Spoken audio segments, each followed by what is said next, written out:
Mama, can you listen for a second? I heard this weird noise coming from the storage room. When my granddaughter, Karen, told me this, I headed towards the room that was supposed to be the workshop. Suddenly, I heard voices there. It was my husband, Tom, and our eldest son's wife, Rachel. Thank you, Tom. Ethan is so stingy as he never buys me even a single piece of jewelry. If you like, I'd give you as much as you want, but in return, Anger started bubbling inside me. And 30 minutes later, our eldest son, Ethan, saw the situation and said to me, Mom, can you let me handle this matter? I let her off the hook before, but now we've got just the evidence we needed. Ethan said that and smirked. My name is Sarah Brown. I'm a 65-year-old housewife. I've been doing crafts for a long time, combining hobby with practicality, and now I also work as a craft artist. My husband, named Tom, is 68 years old. He retired from his company, and since then, he has been working at a job at a business owned by his acquaintance. We have 2 sons, both independent with families of their own, and we interact while living our daily lives.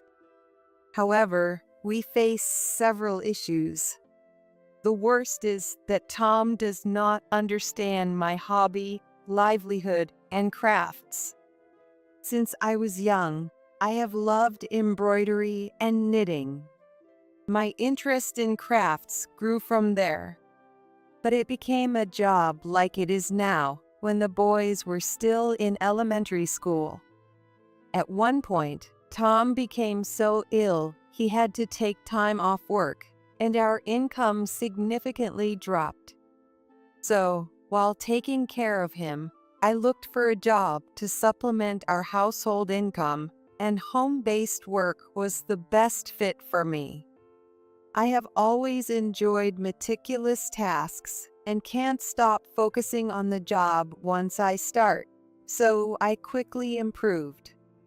I received more and more different tasks from my clients and was eventually encouraged to attend a jewelry course. By the time Tom returned to work, I was even helping out as an assistant in some classes. Tom still thinks it was just a part-time job back then. As time went on, I moved from being an assistant to a teacher, and eventually I was given my own class to run. But gradually, the time I spent on the course extended beyond what Tom had initially considered as just a part-time work. This was a bit of a problem. Tom wants me to properly manage the household and does not approve of working more than part-time hours. At that time, Tom had safely returned to work and our life stabilized, so I decided to become a craft artist working from home. It was also around this time that online marketing and sales systems began to improve. Initially, I used a blog and later a photo-centric social media to showcase my works. Eventually, I became quite well known in the craft circle. But Tom can't seem to grasp that. In his eyes, I am like someone who quit a part-time job and now just happily plays around at home. For example, there was this incident. We never had a large apartment. When our 2 sons were around, I didn't have my own room. After they went off to college, Tom claimed their rooms for his study, and I was left with just the kitchen for my crafts, as when I was doing home-based jobs. The kitchen table was just about the right size. But when Tom found out, his reaction was awful. He angrily threw the delicate jewelry parts I had spread out to dry on the table onto the floor. I hurriedly picked them up, but the parts were scattered, and I had to start over. That time, I explained the situation to the customer and managed to get an extension on the delivery date. But since then, I've become very sensitive to Tom's return times from work. All this while, I have been frustrated. Why do I have to sneak around to work? This resentment has always smoldered within me. Eventually, as our 2 sons married, there was nothing much left between us as a married couple, just the continuation of our separate daily lives. I continue my work while Tom is away, making sure not to leave any trace of it, and keep the house perfectly, pretending to be a full-time housewife. Tom has no interest in the household finances, so he doesn't know that I make a decent income. He's never even managed to file his own taxes properly on his own, and he has no interest in our household savings either. So, to him, I must have always looked like a stay-at-home housewife, like a parasite who just spends money on a hobby. Eventually, time passed, and Tom retired from the company he had been with for so long. He quickly found a job through an acquaintance that he could commute to daily. The salary was nowhere near what it was before his retirement. He still probably wanted to avoid seeing me every day. That's when Ethan suddenly came over with his wife, Rachel, and brought up something new. They planned to build a new house not too far from our apartment. It's about time to consider your age. We're worried about you guys. Yes, having Tom around would make us very happy. Really? Tom is sweet on Rachel. He always seems pleased when she says something. After agreeing, Ethan and I started discussing finances, just the 2 of us. Our sons knew I was more reliable than Tom when it came to handling significant amounts of money. Both Ethan and our younger son, Harry, had always wondered how they managed to attend private colleges without scholarships. After they started working and understood the value of money, they asked me one day how much savings we had, what their education had cost, and where the money had come from. So I told them, "Keep it a secret from your dad." I revealed what I had been doing. Most of their tuition fees came from me. Both of them were amazed. I'm grateful for that.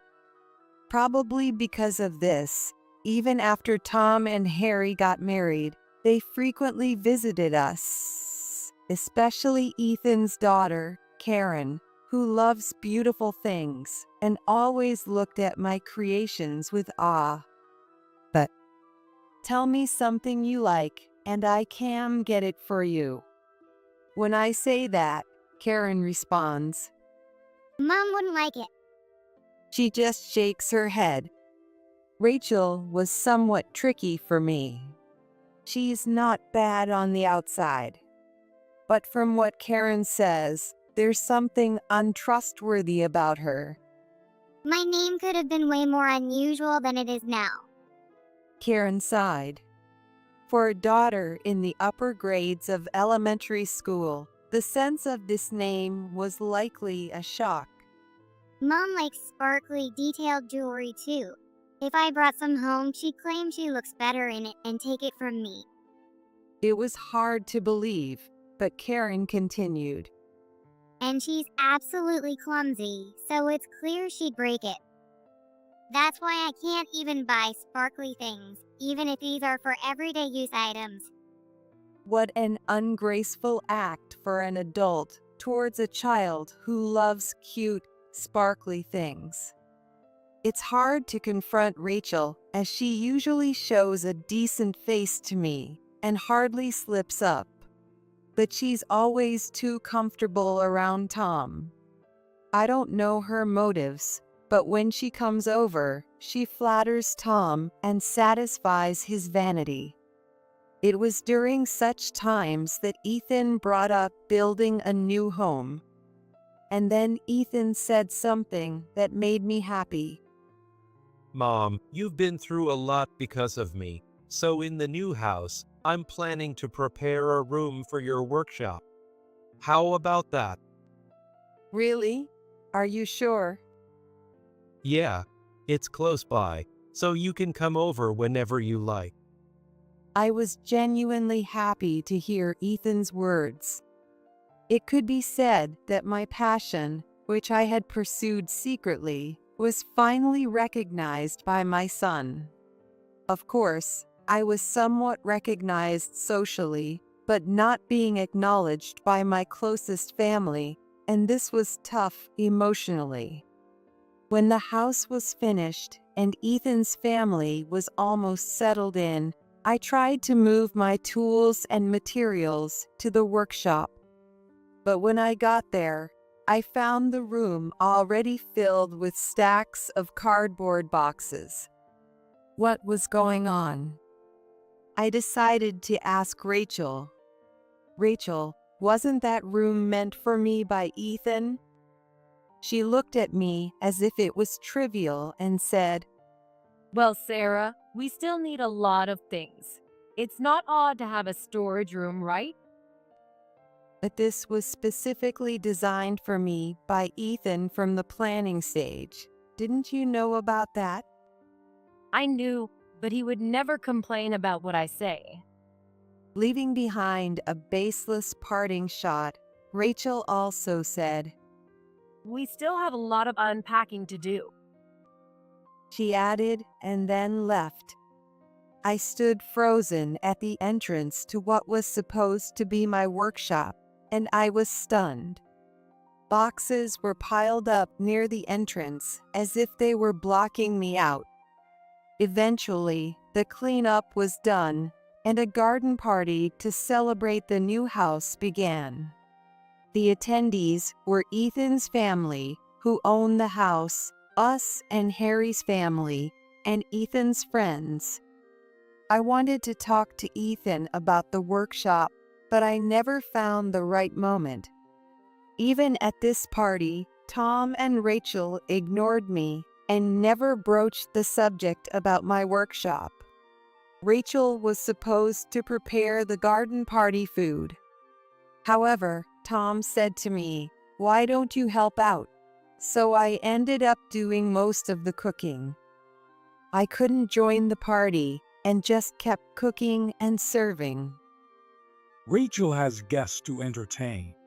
You can only cook and better not get in the way. That was only thing Tom said to me. All I did was silently cook and serve, over and over. In the midst of this, Karen came to the kitchen. Seeing her with such a complex expression, I asked, "What's wrong?" Grandma, can you listen for a second? I bent down to match Karen. Well, there's a weird noise coming from the storage room. A weird noise from the storage? The place Mom calls the storage. I see. The room was supposed to be my workshop. But everyone is outside for the party today. What could it be? It's kind of scary. My granddaughter has a sensitive side and often fears the dark and deserted places. Okay, let's quietly go check it out together. Karen nodded in agreement. And so we headed to the room that was supposed to be my workshop. Sure enough, we heard a clattering sound. I slowly opened the door. Hidden behind a mountain of boxes, I couldn't see what was inside. Then suddenly, a voice was heard. Yeah, it's kind of like a hideout now, isn't it? Tom's voice. Right? Don't you think I'm smart, Tom? Yeah, you are much smarter than me. His voice was so doting. Something I hadn't heard in a long time. So, Tom, what about that thing I asked for before? Yes, this one. There was a sound of something being fetched. Thank you, Tom. I've always wanted something like this. Ethan is such a miser, never buys me even a single piece of jewelry. If you like, I give you as much as you want. But in return, I couldn't let the child hear what was next. I quickly took Karen outside. Hey, Grandma. That was Mom and Grandpa there just now, right? She had heard that. I instinctively touched my forehead. Grandma, don't worry about it. Grandpa has sometimes given Mom gifts just for her. Wait, what about you, Karen? Karen just shook her head. Grandma, Grandpa usually comes over when I'm not around. Only when Mom is here. That's why Grandpa was so happy about this house being built. I sighed and hugged Karen. How can they make Karen realize this complicated situation? Then an idea came to me. Hey, where is Dad now? At the party. Outside, right? Could you go get him? Tell him to come here quietly? Karen seemed to understand and quickly went to call Ethan. After all, he was the guest of honor today. It might not be easy for him to slip away. About 30 minutes later, Ethan came, peeking into the room from behind the cardboard boxes. The conversation and atmosphere inside clearly suggested flirtation. But it seemed like Tom was the more forward one, while Rachel appeared somewhat passive. After listening for a while, Ethan nodded as if he understood the situation, and then gestured for me to come outside. Mom, can you let me handle this for a while? For a while? What do you mean? Well, I've had my suspicions about Rachel for some time now. Had he noticed something before? I let her slide before because I didn't have any concrete evidence. But I'm sorry, but I will need to use the room you made for such things. I'll just use it for a bit. Ethan said that and smirked. And then, one day, 3 months after that party, Why would you know? I can't accept this. just as Tom and I were about to open the door, we heard Rachel's shrill voice. what's going on? I'll go check. Yes, go ahead. As I said this, the corners of my lips might have lifted slightly. Did Tom notice? I checked the large envelope in my bag and followed slowly behind Tom, heading towards the living room where his voice echoed. Hey, what's going on? I could hear it all the way over here. Tom, listen. He just suddenly said he wants a divorce. What? Ethan, what are you talking about all of a sudden? Then Ethan scoffed. It's not sudden at all. Rachel has been cheating for a long time. No, that's a lie. Rachel was clearly flustered. Rachel was supposed to prepare the garden party food. What? You've been doing this behind my back? You've doubted me all this time? Yeah, I guess. There are various things about you. But why are you so surprised by this, Dad? Ethan glanced at Tom. Well, it's about your important wife after all. Just because she's my wife, it doesn't mean you normally meet her alone in a closed room like this, right? Startled, Tom let out a gasp. and looked at Ethan. His expressionless face strongly conveyed the serious Ethan's anger. What do you mean by evidence? And now, why say this here? Karen is here too. Rachel brought up Karen's name as if it were an afterthought. I want Karen to hear this too. She's long known that your behavior was off. What, Karen? You doubted me? It's not about suspicion. It's obvious, Mom. Karen, who would be a 6th grader this spring, said this and glared at her mother, Rachel, with all the purity of adolescence. Mom, you've always been taking gifts from Grandpa when it's just you and him. That was just because it happened to be there. Nothing more than that. How can you say I was begging? It's terrible to hear. What's wrong with being happy to receive something? That's news to me. I joined in the conversation. Hey, Sarah, I didn't call you over. You may not have called me, but I have something to say to you. I pulled out a green paper from the envelope. I thrust this signed divorce form at Tom. What's this now? What kind of joke is this? This is no joke. This represents all the feelings I've accumulated towards you. My voice was unusually calm. Perhaps Tom got mad and shouted at me. I won't allow this. You don't have to allow it. I've already consulted a lawyer with Ethan, and I'm well aware of how you've been making eyes at Rachel. You used that room as a hideout, didn't you? I signaled to Ethan. Ethan quickly took out his phone and made a call. Then soon, the doorbell rang. Is it okay to come in now? It was Harry's voice. Karen swiftly slipped away to open the door. Chloe, come in. Great timing, Karen. We're coming in. It was the voice of Harry's wife, Melissa. And one more person. There was a man in a suit. This was the lawyer Ethan and I had hired. What? Why are you all here too? Tom was visibly shocked. Well, about this house.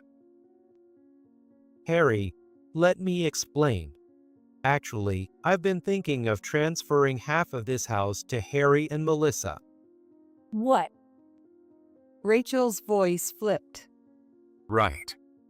When my brother told me, I was surprised. But if you and Rachel are getting a divorce, it makes sense. We have not decided yet. That's only what you think. Ethan firmly addressed Rachel. That's right, Rachel. We have various pieces of evidence of your affair. Various evidence. Tom was quick to react. Well, seeing is believing at times like this. The lawyer opened his laptop and showed the screen to everyone. A list of video files was displayed. Let's start with the most recent one. The video began to play. It was a familiar spot. Yes, it was my workshop that had been turned into a storage room. The place Tom had called a hideout. But in the video, a man I had never seen before was moving around freely. Rachel, what is this? I don't know, I didn't. This is a trap to frame me. Well, it was indeed a trap. Rachel, you had no idea there were cameras in that room. Cameras. Yes, these are the cameras in the room where you called a hideout. You piled up items at the entrance so that anyone entering wouldn't be immediately seen. Then you placed a couch in the empty space inside and used a door that directly leads outside to let someone in. So who exactly is this person? When the lawyer asked, Rachel vigorously shook her head. denying any knowledge. Well, that's enough. But we've already done our research. What are you talking about? Look at this person. The lawyer switched the video. And this person, they're all different, right? The lawyer switched the videos, one after another, recorded by a camera mounted on the fence. As the lawyer mentioned, this north-facing room had a door that opened directly outside. Originally designed as an entrance for materials, it appears Rachel had been using it to let men in and out. So? Ethan prompted for more. Every time the person is different because she met them online. What? In front of the children. Mom, that's disgraceful. Don't use me as an excuse. At that moment, Karen interrupted Rachel's words and exclaimed, This was supposed to be Grandma's workshop, right? Why were you using it for this? A workshop? You mean you were still dabbling in that nonsense? Tom was seemingly irritated that he was unaware of the room's use and suddenly raised his voice at me. It's rude to call it nonsense, Tom. Melissa, Harry's wife, then stepped forward. What? Melissa, what do you know? I know very well because I've been a fan of Sarah since she was teaching me. What? A teacher? A fan? Tom looked at Melissa, puzzled. Yes, Melissa was one of my students when I was teaching handicrafts. She was always keen in class, bombarding me with questions after lessons. When I decided to quit teaching to focus on being a craft artist, she even cried, regretting that she couldn't take any more classes. That led to us occasionally inviting her over for tea, and she met Harry, who was home visiting, and they eventually got married. How could you not know this, Tom? Did you not realize that Harry and Ethan got into good schools and secured decent jobs because Sarah was earning behind the scenes all this time? Earning? That's absurd. Hearing that, I quietly pulled out my bank passbook from the envelope. In these several volumes, there is a detailed record of the income during the period Tom was recuperating and when he believed I was just working part-time. Additionally, it includes various transactions for commission works and other detailed income and expense records. And the current balance was... What? $400,000. Yes, I want to live comfortably in my retirement. Tom muttered to himself, seemingly conceding that it was enough. But I have no intention of spending another dime on you. That's why I'm confronting you with this. That's absurd. I won't accept this. No, look at this. These are the details of the things you've given to Rachel. I then pulled out a crumpled bundle of receipts from the envelope. I thrust them at Tom. Bags, jewelry, and more. Have you ever bought me anything like this since we got married? No, but it's better to get along with our son's wife. After all, she'll be taking care of us in the future. No, I never intended to rely on either of my children in the first place. That's why I have saved this much money. You might have forgotten, but do you remember the items you angrily knocked off the kitchen table? You have no idea how much they were going to be worth. I vented all the frustrations I had accumulated over the years at Tom. The items you dropped were made of silver wire. What? Silver? Really? Tom looked at me incredulously. They were small, but there were gems in those parts. I was officially commissioned to assemble them, yet you. It's because you never said. I told you from the start it was my job, I asserted firmly. But that was just a part-time job. I became a teacher from a part-timer. You never noticed all the effort I put in during that time. At this, Tom was momentarily speechless. Did you know about this? Tom turned to his sons. Yeah, we knew, right? Yes. We knew Mom was working late into the night. We know it's why her eyesight deteriorated so fast. We wanted to go to the schools we chose, and Mom packed her work schedule and still managed the house perfectly. Yet, Dad, you did nothing for her. Hearing them say that, I felt a warm surge of gratitude. I can't believe Tom would treat Sarah like that. Melissa also spoke up. And to think you were planning to turn the place meant to be her workshop into a hideout, I can't forgive that. No, but come on, a north-facing room? Isn't it obvious it's best used as a storeroom? North-facing rooms are chosen specifically for creating artwork because the light is the best. Melissa countered forcefully. The back entrance was made to facilitate the easy transportation of materials, yet you wouldn't even listen when I tried to explain. No way. I never imagined such things could be worth so much. Tom, please look at this. Melissa then showed everyone a certain SNS account on her smartphone. This person, Rachel gasped in surprise. a famous influencer. Yes, that's right. Rachel, you loved her, didn't you? This jewelry was made by Sarah. It's popular.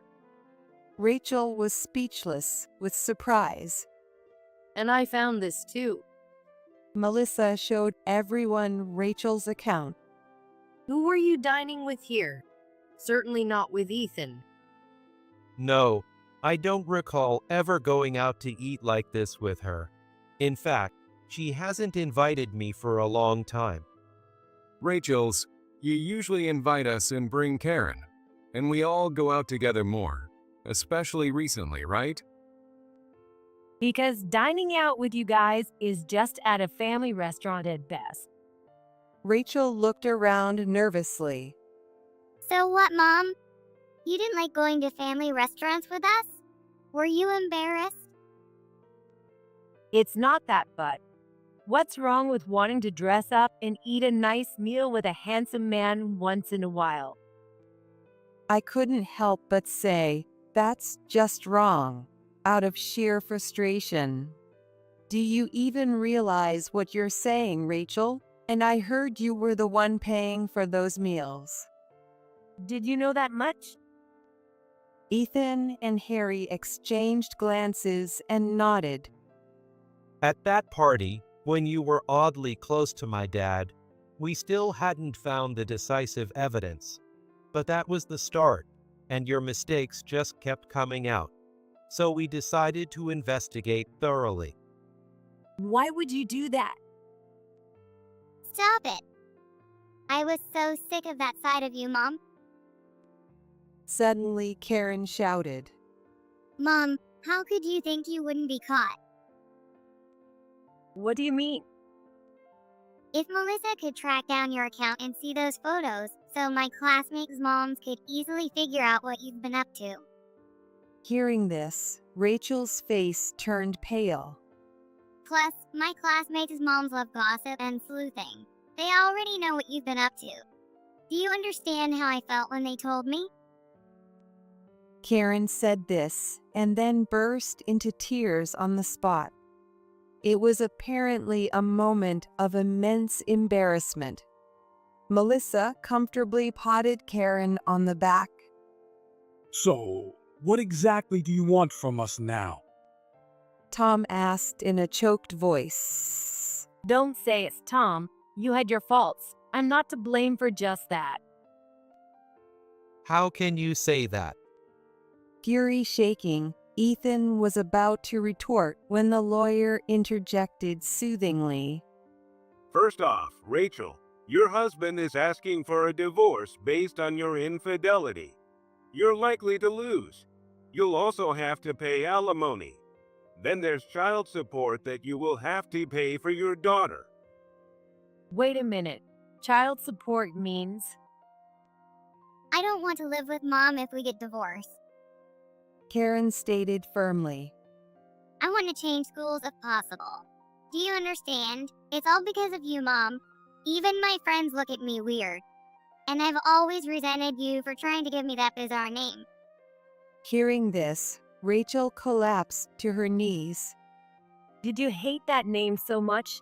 I thought it was cool. Karen averted her gaze from her mother. Meanwhile, Tom started to panic. I didn't cheat. It doesn't matter if that was cheating or not, but you've always been emotionally abusive to me.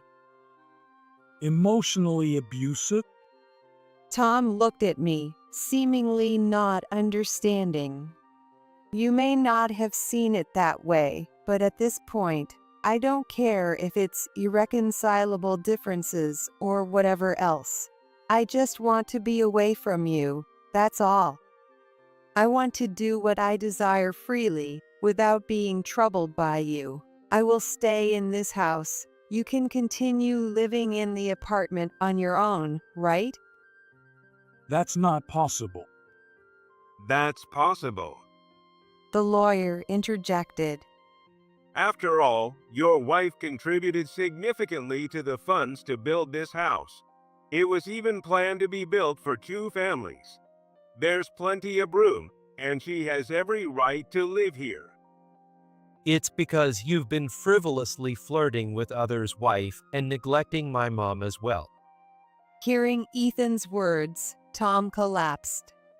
Later, Ethan and I got a divorce, and Rachel ended up working desperately to pay alimony and child support, living in a cheap apartment and seeing Karen once a month.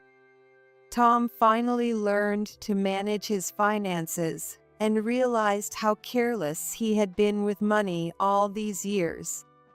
There was no consolation money from Tom due to the circumstances. And with no division of property, his bank account felt pitiful compared to what he saw in my account. He ended up moving to a cheaper apartment. Well, what goes around comes around. Auntie and Grandma, good morning. Breakfast is ready. Yay, it looks delicious again today. Since then, Ethan, Karen, and I moved into a new home where Harry and his wife also relocated. We make it a point to get together for meals as often as possible. Karen says meals are much more enjoyable now than ever before. I continue working in the workshop with Melissa. Having a capable assistant allows me to freely create my art, which is incredibly fulfilling. Karen has transferred to another elementary school within commuting distance from our home and is diligently studying for exams. Harry and Melissa might have children in the future, which will surely liven up our home even more. In this slightly unconventional family, I want to support them as much as I can.